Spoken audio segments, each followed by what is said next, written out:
صافي هاد المرة قررتوا تشريو داركم. السؤال المشهور كيتطرح: كيفاش تقدر تحدد ميزانيتك باش تشري دارك؟ باش تحدد ميزانيتك مسألة سهلة، كتزيدوا المساهمة الشخصية على القدرة الاقتراضية ديالكم ناقص التكاليف المختلفة.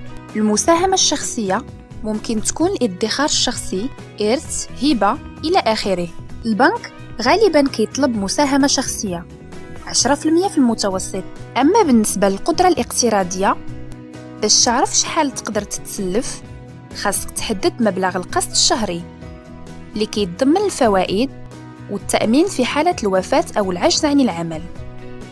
في المتوسط القسط الشهري ما خصوش يفوت 40% من الدخل الشهري ديالكم.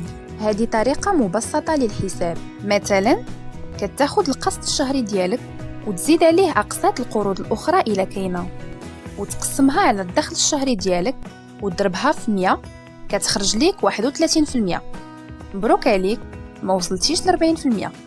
عندك راه مازالين ليك شي تكاليف ما خصكش تنساهم: أجر الوكالة، رسوم الموثق، تكاليف الكريدي، تكاليف الرحيل، بلا ما نساو ميزانية الإصلاحات في حالة شريتي في القديم. ودابا ممكن نحسبوا التكلفة الإجمالية للمشروع. مثلا إلا كنتي غتدفع 100,000 درهم وغادي تسلف 500,000 درهم، التكاليف المختلفة 100,000 درهم، إذا الميزانية ديالك غتكون 500,000 درهم. ودابا ممكن دوز للخطوة التالية. جميع أسئلتكم حول التمويل على موقعنا immoplace.ma.